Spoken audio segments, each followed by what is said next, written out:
My room is a mess, my hair isn't done, and I have probably like 3 videos to film today. So let's do this. Hey Pookie, it's Ebony. I go by Residential Reader, and I like to post about everything bookish and TV related and movie related and music related, but mainly books, if you're okay with that. And this is a quarterly wrap up of everything I read between July, August, and September. Now, congratulations are in order. I finished my reading goal. Yes. Yes, applaud. Yes. Am I happy about it? Well, no. The first year I got back into reading, my reading goal was 50 and I made it to like 96. And then last year, everything went bad. So I got to like a 75. And now this year, we're in the third quarter of the year, but it's only 50. It's only 50. It could be more if I wasn't employed. It could be more if every day didn't feel so existential. But we're fixing that because I have challenged myself to finish all 280 books on my physical TBR. We are currently at 275, but indie authors keep putting out books and I keep wanting to get them. But indie authors don't really count towards my challenge, so what are you gonna do? Because we're in the last stretch of the year, I am trying to lock in as hard as I can, but life makes it so much harder with every bad thing that's going on. It's so difficult to care. Let's get into what I read in July before I turn this camera off, okay? All book reviews are uploaded to my bindery. I've been trying to get better at posting book reviews. So they are on my bindery in the first tier. If you just want to follow, hit it for free. We finally got an app for it, which is so exciting. You can download it in the App Store. I don't know if it's in the Google Play Store yet. I know it is downloadable for iOS. So if you want to download it or if you want to click the link below, subscribe to me.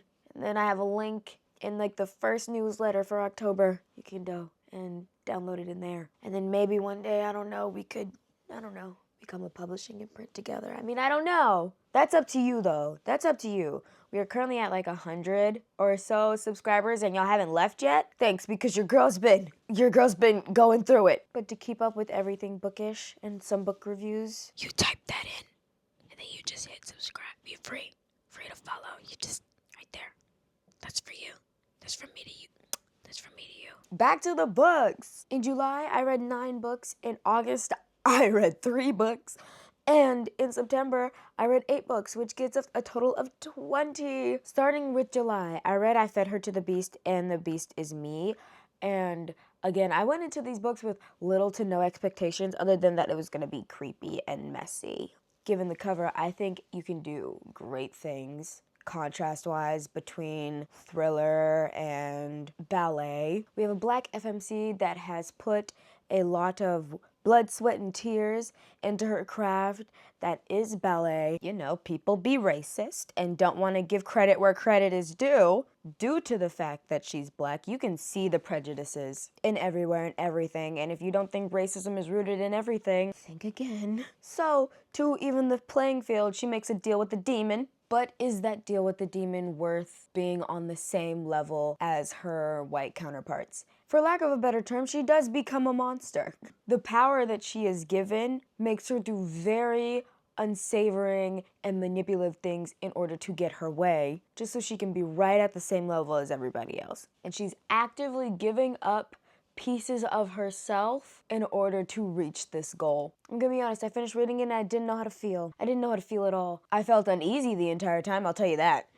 Because even while reading it, I was thinking to myself, I'm like, but is it even worth it? Like, I'm not someone who partakes in, listen, I don't understand shit about ballet. It seems like a extremely meticulous sport and very taxing on the body. So imagining that whilst also knowing how much harder black people have to work in any space that they're in, of course the idea of this type of leg up would seem enticing just to be even. But I like the conversation that it brought up as how much that was a detriment to the main character and herself and her soul and her mind and her body and her friends, and the one friend she had. There's also another book in the series that I will probably get to later. I did tandem read this on audio, but it was a means to an end to finish my spooky TBR that I set out like 2 years ago. Anyway, you know what? Interesting read. Next book I finished reading was A Guide to the Dark,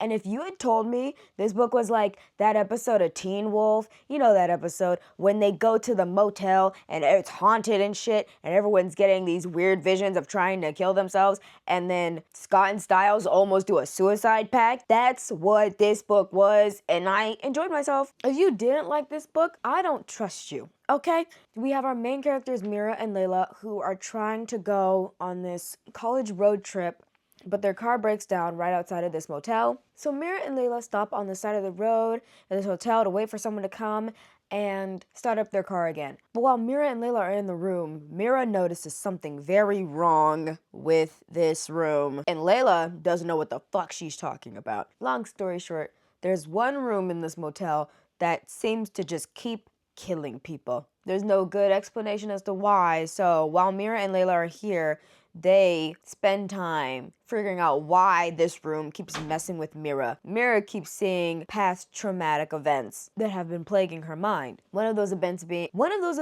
the death of her younger brother. And while Layla doesn't seem to know what's going on with the room, her camera keeps picking up weird things that only Mira can see. And I thought it was very interesting. I had a great time. I honestly just kept thinking of the episode of Teen Wolf, like, if you had gender bent Scott and Styles and made them kiss at the end, it's the same book. It's the same book. Same. So I had a great time. Next, I read The Divorce Attempt by Mia Heinzelman after I met her at Black Romance Book Fest. Me and the main character in this book have the same name, so that gets a little bit of extra points from me. It is a second chance romance following a wedding planner and an architect who is making the venue that this wedding is going to be at. He is restoring this historical venue. Now our main character, Ebony, has been through some shit, okay? She got cheated on national television. But after the fact, she decides to try to put the past behind her, get back into the groove of things. She's planning this very extravagant wedding, and a past lover just so happens to be the architect that is here to restore this historical venue where the bride would want the wedding to be. And they have a little bit of unfinished business, so they're gonna be butting heads a lot, and then that will blossom into love. I usually love a second chance romance, but with this one, I think it fell flat for me, specifically in flashback moments. Like, it was two things for me. A lot of it was either I wanted to see her, like, plan the wedding more. It was more of us just sitting in her feelings about everything happening around her. I mean, she's still in the life of her ex-husband, so he's still in constant circulation. There's all these talks and like the media about her, and she's combating that on top of trying to get this venue together for the bride, whilst this new potential love interest that she missed out on prior is also in the mix. And I wanted to actually see like more like of her doing the little shit, like picking out flowers and discussing that with the bride. It's like we see the bride like twice throughout this entire book, and then we get like a hint at her relationship with this architect, but I really wanted flashbacks to their moments when you really saw them like in love. I love a flashback in a second chance romance. Like, you gotta show me what was so I can see what can be, and we didn't get to see enough of what was. It was a lot of her dealing with the drama of her ex-husband, especially her ex-husband's controlling mother. Like, our main character for a long time was practically groomed into being with this man. Just smile, look pretty, and do whatever he needs you to do. But no, she is an entrepreneur. She is her own woman. She is independent. God forbid. God forbid. It was not hitting for me. The only part that really hit for me was when she told off her ex-mother-in-law. That did it for me. That did it for me. Because that lady was a bitch. Next book that I read, Everyone's Thinking It, which was amazing and also a bisexual's worst nightmare, okay? It says it's pitched as a Midsummer's Night Dream mixed with Mean Girls and Dear White People, which is so accurate. We have our main character, Ianyu, who is like the school's photographer, but one day, after she tried to develop these pictures, she comes back to school and all these pictures are littered around school. Like, she is very good at taking pictures of people in specific moments. Like, she is very good at capturing specific situations happening in these moments of pictures. And someone took all of her pictures and started writing all these rumors on the back of it. And it spread around the school, around her classmates. And now she has to figure out who took these pictures and who would do this, because a part of those pictures were assignments for this portfolio that she needed to get into this program that she really wanted. So it's not really like a, oh my gosh, I have to figure out who's doing these rumors because they're hurting my friends. She doesn't have a lot of friends. She needs these pictures because, like, this is her livelihood. You're messing with her life. Like, it's like, we've gone past your silly little rumors. Like, I need these pictures back from my portfolio. Who the fuck took my pictures? But we're also following her ex-best friend, Catan, who, my goodness. I have to say, there's a lot of moments in this book where I wanted to slap Catan, okay? Catan, who moved here and felt like so much of an outsider that she decided to befriend probably the worst person to ever befriend, which is just a little white girl that wants to pretend to be a black girl all day. You know those people. You know the type. The ones that you're like, why do you have a tan? Like, why is your tan that dark? Why are you walking around in box braids? You can dress as Beyonce without doing blackface. Did you know that? Like, that's the type of person that Catan decided to befriend over Yanyu. Which still, like, I don't even care what her explanation was. That's crazy to me. But a lot of these rumors are really messing with her friends. Like, it's outing a relationship that she would want to have because Yanyu's a bit of a loner, a bit of an outsider. She's got a crush on this guy at school, and he clearly likes her back, so I don't understand why she's being so standoffish about it. But you have a bunch of other kids where it's outing their sexuality and just spreading rumors, and it's a whole mess. Specifically happening with the popular kids at this school. And I had a great time. I loved every second of it. It's got bisexuals, it's got Nigerians, it's got Nigerian bisexuals. What more could you ask for? Maybe I'm biased, but it was incredibly entertaining, and I think everybody should go read it. I read Midnight by Beverly Jenkins. It takes place early American Revolution, where we have Nicholas that came home to come see his father, but his father's died. His father has been murdered, and he doesn't know why his father was murdered. All he knows is that he would notoriously speak with this spy named Lady Midnight, who would spread secrets about British soldiers to the rebels in order to help them in the revolution. And who is Lady Midnight but not only then our lovely Faith Kingston, whose father is so, her father is so pro-Brit. He's so pro-British. I had a great time. It's giving, like, it was very much forbidden love, and I absolutely adored it. This is my first book in my journey of reading all of Beverly Jenkins' books in chronological order. I am currently now gonna get to Indigo, which, if anybody can help me find a physical copy of Indigo, I will be forever in debt to you. Okay? I will. But Nicholas is trying to figure out, who is this Lady Midnight woman? Who is this Lady Midnight woman? As if there isn't a random woman on a horse in the middle of the night who you've interacted with several times, who it's like, that's strange. A black woman is out here alone in the middle of the night, no escort. But where could Lady Midnight be? Like, that's... I'm like, come on, Nicholas. It's right in front of your face. It's right in front of your face. But it was incredible. It was so much fun. I love them. And look at that cover. Sexy. Look at that. Yes. Next up, Lord of the Wilds by Annalisa Brana. Now, I have a signed copy of this that was gifted to me at Shelves in the City. I also have a signed ARC copy of the second book, Lord of the Tides. And if anybody wants it, come take it from me. I hated this book. I hated it. I couldn't tell if it wanted to be...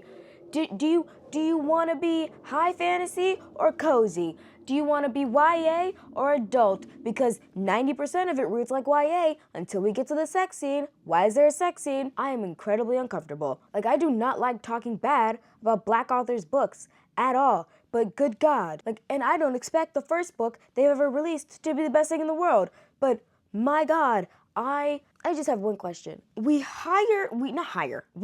kidnap this woman. The Fae kidnap this woman to go and search their library for this text that they're looking for, as if you're too good to do it yourself. Like, why the fuck is she the one that has to go do this? You couldn't do it yourself? It seems like this is such an important book in this library that you need to find that you went and go picked a random human to go do it for you? Like, no. If it's that important to me, I'm looking for it. Or at least I'm watching her the entire time.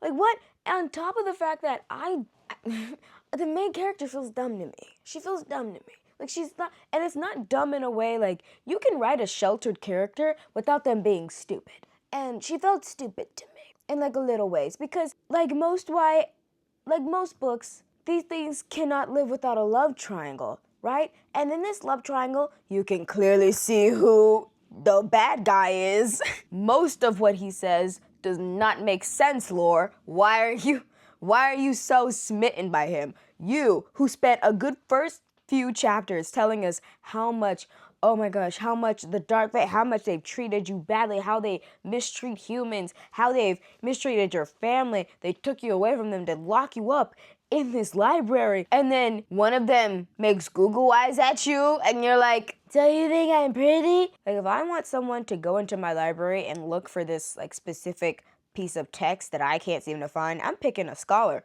I'm kidnapping a scholar. You go do my bidding. No. As far as romantasy goes, this was my first one. At least that I've like contextually been like, I'm purposefully picking up a romantasy. This is the first one. I don't get the hype. I really don't.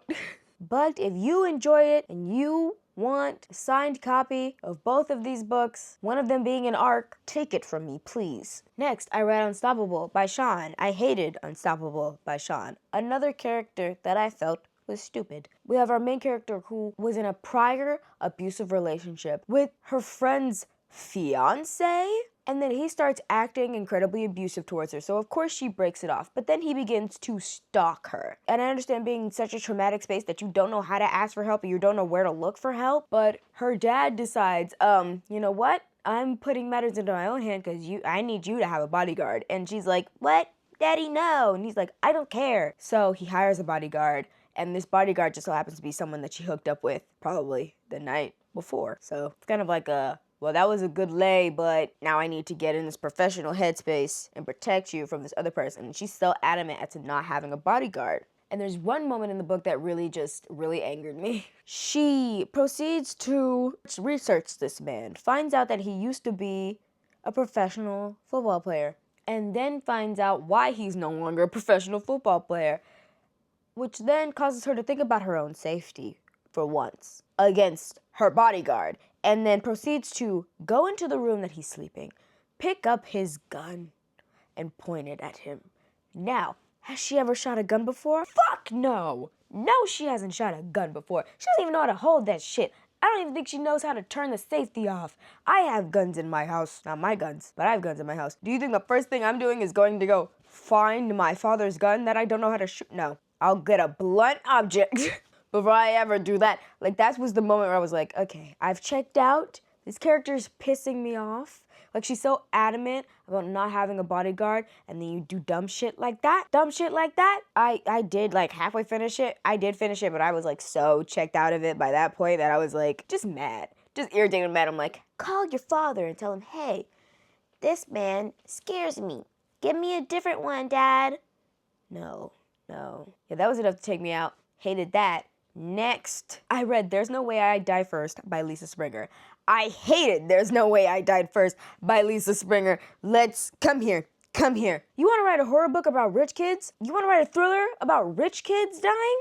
This is how you do it. You want to make commentary on wealth and class? Right here, it's not this. This was ass. This was so bad. Cause fuck you mean oh my god, I'm gonna throw a party. With my friends. I love film. I want to talk about more about black people and film. I'm rich. I'm a richy little black girl, and me and my richy friends are gonna have a party at my house, and I'm gonna make it like a cool fun party. I'm gonna invite a clown to show up at the party to pretend to like chase us. I'm gonna invite a random man to come into my parents' rich home and pretend to chase us like he's a killer clown. Oh my god, he killed people. Like, if this was supposed to be satire, tell me now. If this was supposed to be a Key and Peele skit, tell me now, because it's not good.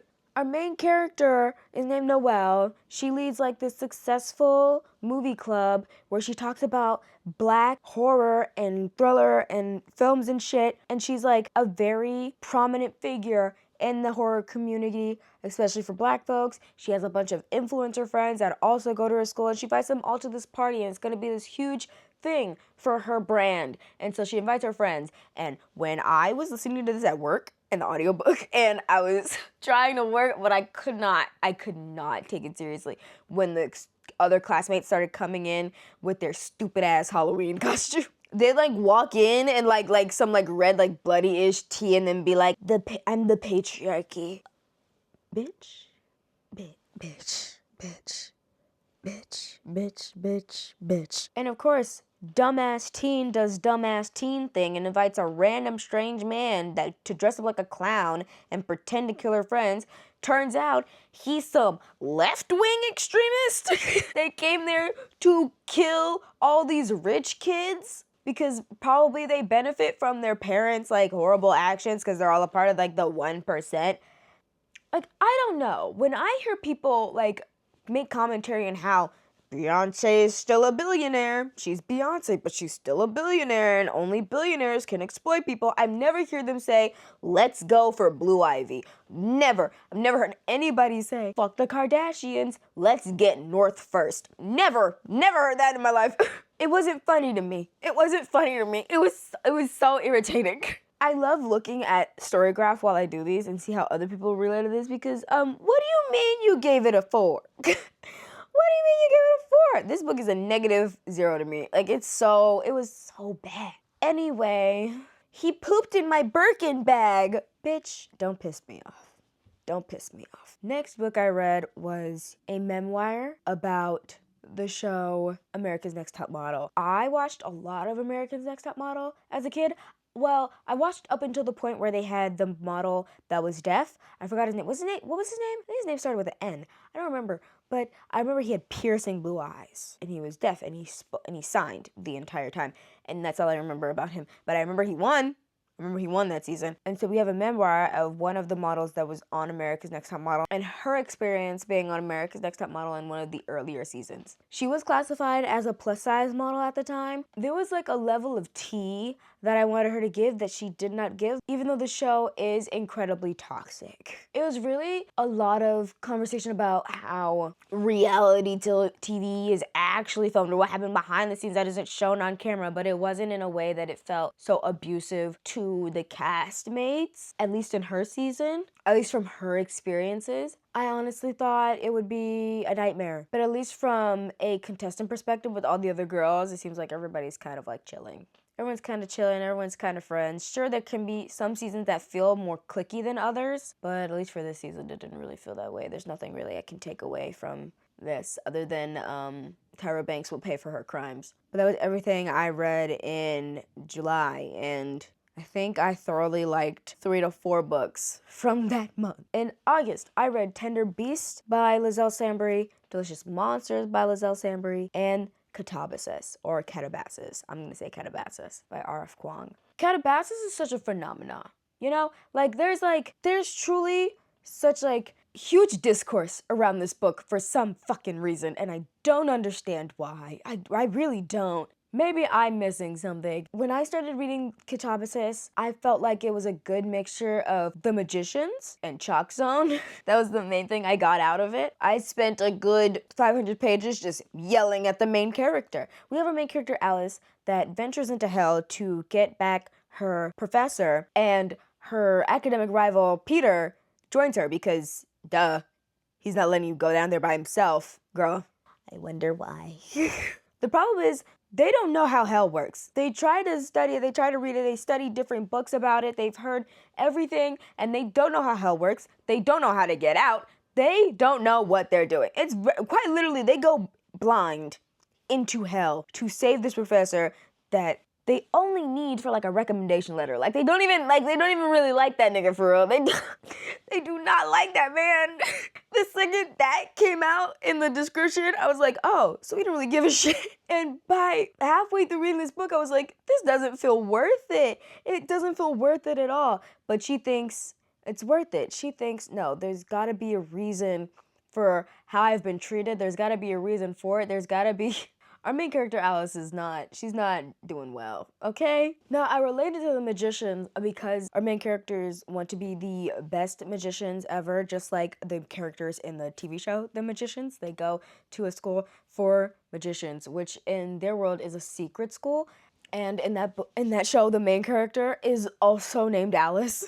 And they're both very high-strung academics that only care about academics. So I felt those two characters related in that way. The only difference is that our character Alice in this book is Asian and the character Alice in the TV show is white. So she has a lot more audacity. One thing R.F. Kuang's gonna do is tell you how much she hates academia and how awful it is, especially in terms of racism and sexism and colonialism. So Alice and Peter are journeying through hell, trying to understand the map of hell, whilst also unpacking a lot of their trauma. It seems like in this version of hell, every gate is like a different sin. So they're traveling to each space of these different sins to find out where their professor might be. But they're really spending a lot of time unpacking their trauma. Like, let's be clear, both of our main characters are awful. They're entitled and they're awful. What they've been through, what they've had to go through in order to be in the position they are academically, what they had to put up with from their professor and from other academics, the sexism that our main character had to put up with. I had fun the entire way through. I liked seeing how R.F. Kuang would describe hell. I liked our main characters interacting with each other, especially because a book like this has just such a small amount of romance in it that is perfect for me. This book feels so high stakes to me because we're in hell. But there will be little moments where you're like, why did Peter come down here? You could have let her go down there by herself. Why would you couldn't feel this benevolent to come down here and be like, well, she can't be down here by herself. She can't be, so I'm gonna be the good man that I am. I'm gonna go down there with her. No. Only a man in love would venture down to hell with you. Be fucking for real, girl. Like, from day one, I was like, I like Peter. I like Peter, because he's into her, and she's crazy. And it has such, like, a small, like, a smidge, a crumb of that context, a crumb of that romantic connection, where you're like, oh, this would be so fun to explore later, when we get out of hell, because we're in hell, mind you. I was highly entertained. Next, I read Tender Beast and Delicious Monsters by Lizelle Sambury. Tender Beast left me so uncomfortable. We have Sunny Bear and her 4 siblings. We have the entire Bear family, and they are struggling with the death of their mother and trying to figure out next steps and what their place is and what their role is now in the family. Sunny also has a younger brother named Dom, who was recently just released from jail for suspicions of murder. He's the black sheep in the family, and Sunny wants to help the best that she can, but nobody is allowing her to do that. Nobody is giving her the role to do that. There's another murder that happens in their town after Dom is released from jail, so obviously people automatically assume that he did it, and Sunny's like, no, there's no way, it's my baby brother, he would never do anything like that. And Sunny is spending a lot of time trying to uncover these mysteries about why these murders are happening in their town, especially to just be the person that her mother would want her to be, and to take all suspicion off of Dom as she possibly can, whilst trying to keep a good family dynamic together, which her older sister will not allow her to do at all. Her older sister has taken on the role of matriarch, and Sunny just wants to be useful. She just wants to be useful to her family. She knows that that's what her mom would have wanted. Has anyone read this book? Because, my God, I really, listen, I was rooting for that baby, man. I was rooting for them. I don't even know how to go about this. Because what do you mean Dom did kill those people and he's being possessed by a demon just running around committing murders, and we have to feed him a certain mixture of milk and blood or else he will kill again? Like, that's, what do you mean? I thought they was bullshitting until we got to the end of the book. I thought we was bullshitting. What do you mean? They have kept Sunny out of so much throughout her entire life because she's just the happy child. Nothing wrong happens around Sunny. Let's just keep it that way. She doesn't need to know. She doesn't need to know anything. Neither do the other children. This is between mom and dad and Dom. And I'm like, this family's fucked up. This whole family was fucked up. Lizelle, what made you cook this? What made you do this? I am distraught. Okay, I am distraught and uncomfortable. Like that's such like even the thought. Oh my god, I'm gonna throw up. I'm gonna throw up in my mouth. I'm gonna throw up. Next, Delicious Monsters by Lizelle Sambury. This audiobook is 15 hours long. I've never read an audiobook 15 hours long before. I've also never watched The Haunting of Hill House. Is it also this long? There are two main characters. We have Daisy. We have Brittany. Daisy, very bad relationship with her mom. Brittany, even worse. Just even worse relationship with her mother. Daisy can see dead people. At least not for the first few chapters of the book, because the entire time I'm trying to figure out where the suspense is happening. In most of the thriller books, the suspense happens right at the forefront. You're locked in. First few chapters and you're locked and you're like, oh, here's the mystery. Let's go solve it. This one took a bit to get up to because we're also worrying about Brittany. Brittany, who has a very abusive, tumultuous relationship with her mother and thinks that unlocking the secrets of this haunted house and of Daisy's life will help in this quest she has to get out from under her mother's thumb. We have Daisy, past tense. This is like the 90s. Daisy can see dead people, but she's also an incredibly naive girl. Okay? One day, a deceased family member gifts Daisy and her mother this mansion in Ontario. And after Daisy has been dumped by her boyfriend, her groomer, and he lets her go, she doesn't really have any friends, and she tells her mom, oh, this would be a great opportunity for you to just like start anew. So they go and they leave and they go start anew at this mansion in Ontario that has a very weird energy. There's a lot of weird, suspicious stuff going on in this house in Ontario, and the only person that really knows about it is her mother. And her mother is keeping Daisy out of the loop for her own protection, but Daisy doesn't see it that way. She sees it as like, oh, you hate me. Cool, great. So I'm gonna figure it out on my own, actually. Flash forward to present day, we have Brittany, who wants to uncover the unjust death of this black girl and how it is related to this mansion in Ontario. So Brittany, for an assignment at this company she works at, decides to make a documentary on it with her friend and go on a trip to figure out what happened to this girl and the weird relationship that she had with her mom and how it affected her death, this, that, and the third, in order to get back at her own mother, who has also been to this mansion because the mansion was once used as somewhat of an Airbnb. And people who would go into this mansion during this Airbnb would get fucked up a little bit. Like it was not a fun experience, it was not a good time. And you kind of see their paths sort of parallel each other while she's uncovering what happened in this house. And I gotta be honest with you, I don't give a shit what's going on with Brittany. I don't see how this relates back to her mom. I don't know. Her mom is awful, yes, but I was more interested in what the hell was going on with Daisy. I didn't care about anything else. Like if I were still writing a book, I would give this one a 3. I could have done without Brittany's POV. I didn't need it. Write it in the 90s with just Daisy's perspective. Moving on. In September, I read 8 books. Let's start with the Queen of the Hour, Our Vicious Oaths by Annie Davenport, that is coming out late October. This is a dark romantasy following Khadijah and Malachi, as Malachi is trying to get revenge for his parents as they were killed by the other monarchs. And in the process of doing so, he has kidnapped Khadijah and made a deal with her that she will be used as a pawn for him to lure her betrothed, who she also hates, to then kill him. One thing about this book that I'm not going to spoil because I did read the art copy, so I'm not going to spoil it for you. But one thing, lust. If lust is a category in the fantasy genre, then that's what this book is for me. I don't really give it like romance vibes. It gives me more just lust, just straight up lust. It's a lust dances, lustasy.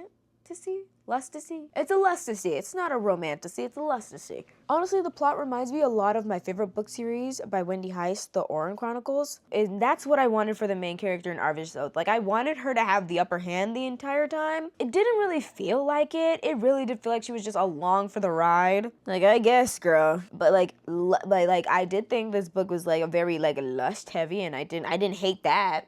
I think in that aspect it's very written. I think it had great world building, a great mix of plot, with romance, which is one of my main issues with the idea of romantasy, because most of the time it really just feels like y'all don't give a damn about a plot as long as somebody's hunching.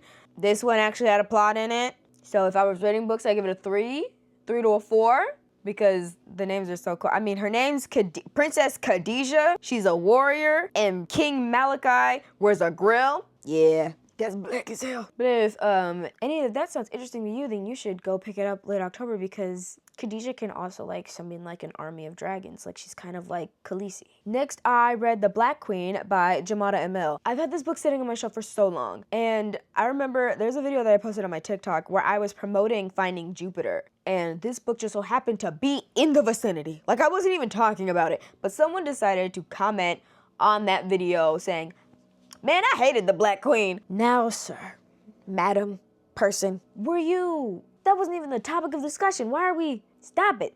But you know what? I finally read it, and I will be the judge as to whether this book is bad or not. It's pretty good. It's pretty good. Not gonna lie. I think I am getting a little bit sick and tired of reading books where, like, they want to hone in on, how do I put this gently?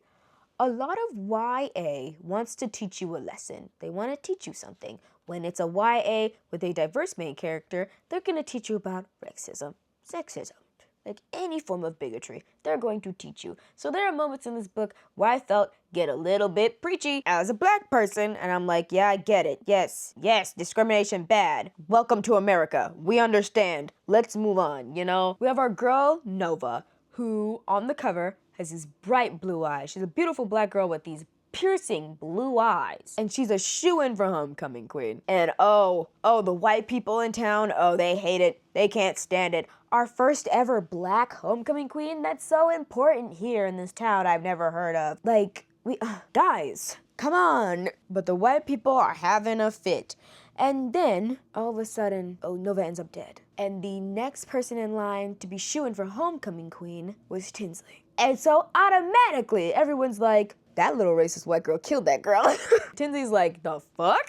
Excuse racism, but I draw the line at animal cruelty. You can excuse racism. So Nova's best friend, Duchess, decides to find her killer. Of course, the first person she's going to is Tinsley, but she is trying to find Nova's murderer, because Nova did keep a lot of secrets. She kept a lot of secrets from Duchess as well as her other friends. So Duchess and Tinsley have to work together to find Nova's murderer. Now, I want to get into this because I am going to spoil, okay? I'm going to spoil it a little bit, all right? The tea is piping hot. Nova's mama and Tinsley's daddy was fucking, okay? They produced a Nova. Now, Tinsley's mama, Mrs. Men Will Be Men, you just have to please them, let them do what they want, yada yada, blah blah blah. I'm gonna marry this rich man to get out of my poor living situation. He cheated on me, but it's fine.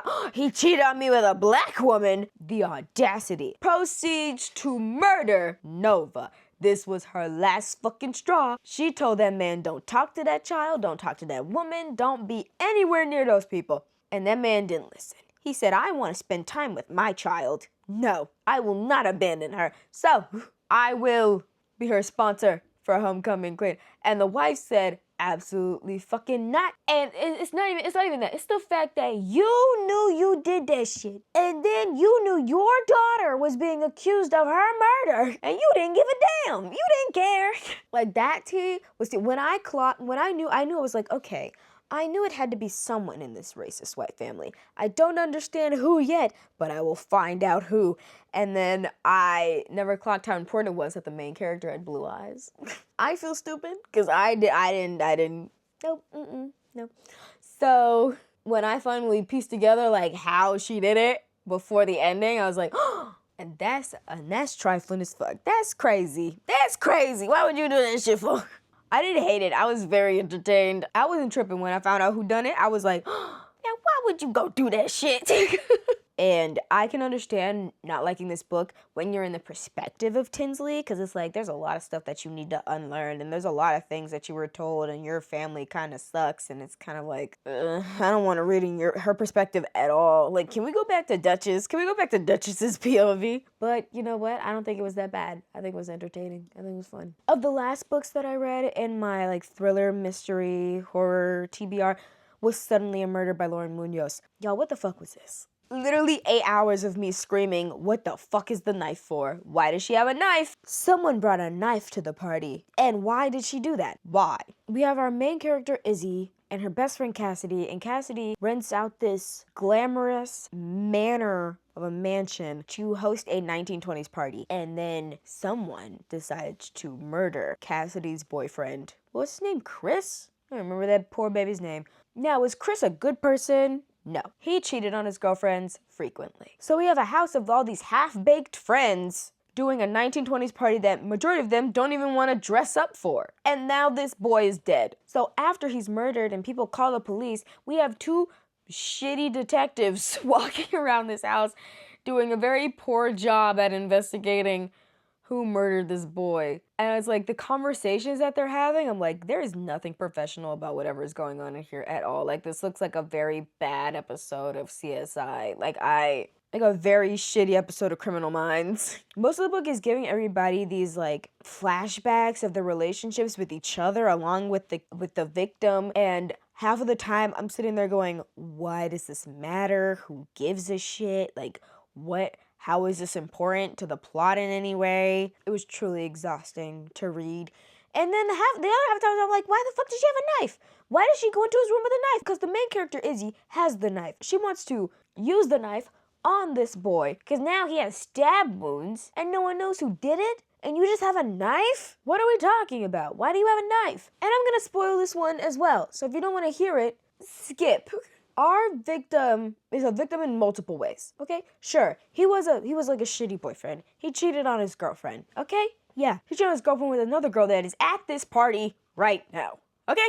But not only did he cheat on her with the other girl, he cheated on her with Izzy's mom. The main character, her mother, is grooming this boy. So in order to stop the boy from seeing the mom, she says, I'm gonna threaten him with a knife? You make that make sense to me. You come here and you make that make sense to me right now, because I don't see how that makes sense to anybody at all. What the fuck are you talking about? He was being groomed. You threaten him by saying, hey, my mother's grooming you, and if you're not gonna stop seeing her, I'm telling the authorities, which would honestly hurt me more than it hurts you, because then I'm out of a mom. And her mom is awful in more ways than one. Like, not only was her mom grooming this kid, her mom ruined a relationship between her and her father. Because apparently, one of the detectives took on this case because they heard that Izzy was at the house. And she was hired by Izzy's dad to find her because Izzy's mom went no contact with him for no fucking reason. Because he got deported, and Izzy's mom just kind of like moved with the kids and didn't tell this man shit. So all these years, Izzy thought that she had no relationship with, that her father didn't want any relationship with her. Turns out her father went no contact against his own will, and now he's dead, which I don't understand what this plot point is for, unless it's just to reinforce in Izzy that your mom is awful. This book was bad. The girlfriend killed him. The book was bad. Next book I read was Captured by Beverly Jenkins. This is the next book in the lineup for my Beverly Jenkins historical romance series. Best stepdaddy in history goes to Dominic Levesque. Okay? Dominic Levesque is a pirate. He is going around to these different ships of people that he knows are bad, people that he knows were slavers, and just taking all their money and leaving them in the dust. And he also finds our main character, Claire, on these boats and takes her with him. He's like, You a slave? You come with me. Now, Claire is very apprehensive because this is the only life she knows. She's like, I don't know this man. But obviously her captor's like, fine, if it stops you from hurting me, take her away. And she's like, what the fuck? I got kids. You know where my kids are. What if I never see my kids again? But he takes her anyway, and then she realizes, oh, he's kind of a chill guy. He promises, we're gonna help you see your son and daughter. And the more he gets to know her, it starts turning into, actually, we're going to save our children. our children. I'm taking you home with me. And he does. He takes her to where he lives, which is like this tropical place, and he's got this nice villa of a house, and it's like a great place to raise children. And Claire's like, you know, maybe this could work out. Maybe I could stay here with him. But what about my children? Now, Dominic is the man, okay? That's a good man right there, okay? We started this book learning about how Dominic loses out on his family inheritance because the family that he was raised with has passed away, and the family members that he has left are very incredibly racist. They don't want to give him anything. They want to keep their land. They want to keep their slaves. They don't want Dominic to have shit. They say in the will that his father left him nothing and left the entire estate to his son, and Dominic is furious by this information. So he instead goes to where their estate was and frees all the slaves before his brother can get there and realize they're all gone. Like this is his bread and butter, okay? So he tells Claire, listen, I can save those children. I can save our children, bring them back here. Lickety split, don't worry about it. And he saves the day. He saved the kids. He saved the slaves. He got his revenge. He gets a large amount of money because turns out the family members that told him he had nothing in the will are liars. I had fun, had a great time. Next read will be Indigo in the timeline. Next, I read the arc for Blood Moon by Brittany S. Lewis. Now, am I a Twilight fan? No. Am I a Vampire Diaries fan? No. I don't engage in anything like that supernatural-wise unless it was Monster High. Okay? I had so much fun with this book. We have our main character, Mirabelle, who grew up in this town that had legends of like werewolves and vampires, and there was a war, and somehow she's connected to all of it. She's about to begin her freshman year at a university that's close in town, even though she wants to leave. Or she wants to leave this place. All this place reminds her of just traumatic experiences, like her mom abandoning her out of nowhere at like the age of 8. But in this town, there's a lot of strange animal attacks going on. And it seems like the only person that she can be suspicious of about what's going on with these animal attacks is this kid named Julian. So she starts spending more time with Julian and starts really believing in the lore of this town and how it is connected to her, and importantly to her mom in this way, because her mom was a very suspicious lady. If I was rating books, I'd give it a 3. I give it a 3. I was very entertained. I'll show you the tabs. Like, I tabbed it up. I wanted to understand the lore. I want to understand what the war was. I want to understand what the hell's going on. And I really thought it was going to be more like evenly like vampire werewolf heavy. Vampire werewolf heavy. It is not. It is not at all. I was like, you can see, like, I was tapping. I was like, this love interest is the vampire and this love interest is the werewolf. Girl. And boy, was I wrong. One of my biggest complaints, though, because I know it's gonna come up in the second book, because I feel like most love triangle books do this. Like, YA cannot live without 2 things: dead or missing parent, and a love triangle. And this love triangle, like most love triangles, like we will spend so much time on one love interest that we don't spend time with the other one. And I want to know where that guy was. But the entire time, the only excuse was that it's football season, Mirabelle. I'll see you later though, but I gotta go study so I can stay on the football team. Nigga, you gotta do more than just play football. Like, you gotta do something else. It can't just be you play football. There's something else up with you. Can't just be you play football. But yeah, I think this book had like very good world building, and maybe I'll read the next one in the series if I'm that inclined to. I will say this though, I wanted her to be a witch. I wanted her to be a Bonnie. Next, I read Thorn Season by Kiara Azar, and I thought it was so good. Kiara Azar, long and lengthy career to you, my friend. I said before, I don't expect a book, the first book in the series, to be the best thing ever, but I also don't expect it to be the worst thing ever, and this was so good. Like, it was so good. We have our main character, Alyssa, who is a wielder, and wielders are basically illegal in this place. They do not like wielders. They find out you're a wielder, they kill you. They hunt wielders down. They are very, very scared and skeptical of anyone who can wield any form of magic. But the big problem is that these people are part of her like family tree. So they cannot find out that she is a wielder, or else they will kill her as well. This entire book is Alyssa learning and unlearning truths about her family tree and how involved her father was in destroying other people's lives in order to keep her safe. Like, there's a lot of secrets that have been kept from her in order to keep her safe at the detriment of her own people. And there's a lot of systems that she wants to dismantle. And I was highly entertained.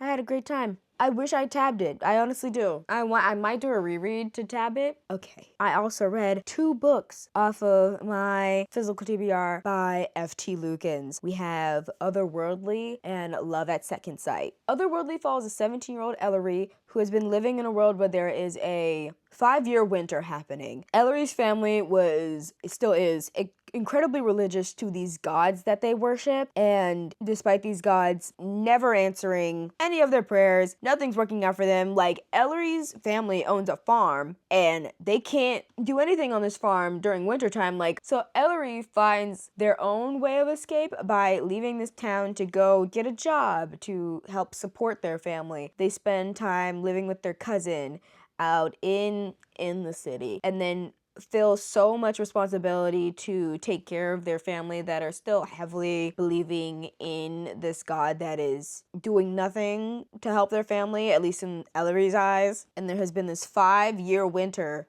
that has ruined everybody's lives, especially in the town that they work in. Nobody comes to the diner that they work at. Then we meet Knox. Knox is a familiar from the other world. He's a glorified assistant, and a witch has made a deal with the 3 fates to create an elixir for everlasting life or something.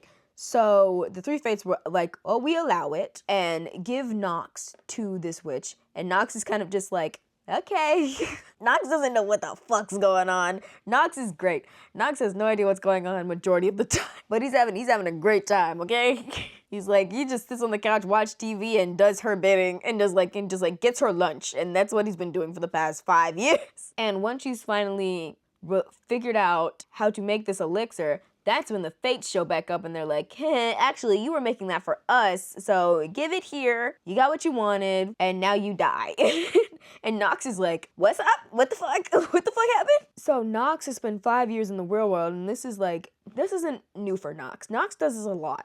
Knox knows that his purpose, every time he leaves to go be someone's glorified assistant, he goes back home, all his memories get wiped, and then he goes back to whatever he was doing, and then afterwards he gets summoned again, he goes back into the real world, the same thing over again, memories get wiped, he remembers nothing from his previous life in the real world. But this time Knox has had it. Knox is done. Knox is done, and when he realizes what the 3 fates have been doing, what their plan is, he's like, not on my watch, bitch. He takes the elixir and he runs for the fucking hills, bumps back into Ellery, and asks Ellery for his help in, stopping the 3 fates. And Ellery is like, fine, if it can help me stop this eternal winter from happening, because the god that their family worships is the god that could prevent this 5-year winter. And because Knox knows that, oh, my god's the one that does that, but I haven't been able to speak to her in such a long time. I wonder why that is. Just to wrap it up, the fates have cut off connection with the other world, so nobody could communicate with this god, because the fates didn't want the god to get word about what they were planning. But the majority of the book, we spend time with Ellery and Knox, as Ellery is a very closeted person, and Knox just has this zest for life because he's never lived a human life before. And it's a very nice, fun, supernatural romance message of coming out of your comfort zone. Have a zest for life. And I thought it was very cute. I also read Love at Second Sight by F.T. Lukens. This was probably my favorite one. We have a 15-year-old character named Cam who one day finds out that he is psychic out of nowhere. He hits his head really hard and finds out he's a psychic. But he's a clairvoyant, meaning that he can see the future, which, is great for most things, people trying to bet on sporting matches and shit like that. And because of that, now everybody in town wants them on his side. They want him to do his bidding. Everybody wants a little bit of Cam, okay? Because Cam could benefit them in many ways. But Cam's not really worried about that, because Cam just had a vision about a girl dying. And it's so traumatic in his mind that he needs to figure out how to prevent that from happening. Now, Cam goes to a school with a bunch of supernaturals, witches, werewolves, vampires, pixies, fairies, like you got the whole lot is going to the school, okay? And he has a crush on his classmate Mateo, who's a very hot werewolf. Now, Cam's family are very bigoted. They don't want anything to do with the supernatural world. They're heavily against Cam having friends that are supernaturals. Like, Cam's best friend is a witch, and his parents are like, hey, one day your friend's gonna leave you. So you might want to make some new friends that aren't supernatural people. I loved Love at Second Sight. I think the relationship between Cam and Mateo is so cute. Ebony's tired. But that's what Ebony read between July, August, and September. How do I close this out? 20 books done, 50 books read, more books to go. I'm not doing this next year. The quarterly wrap-ups? God forbid, I'm not doing this next year. One more quarter left to go. Have you read any of these books? Will you read any of these books? Do we share the same opinion, or do you think I'm wrong? Tell me down in the comments below. If you want to talk about any book releases coming up, or if you want to see any of my actual book reviews, join the bindery. What's the bindery? The bindery page is the space where I can talk about books, but not only can I talk about books, I can garner a community where we can one day become our own publishing imprint. Yes, follow me on my other social media platforms. Ruin my TBR by telling me about what you've recently read and whether you recommend it or not. And I'll see you later. Bye!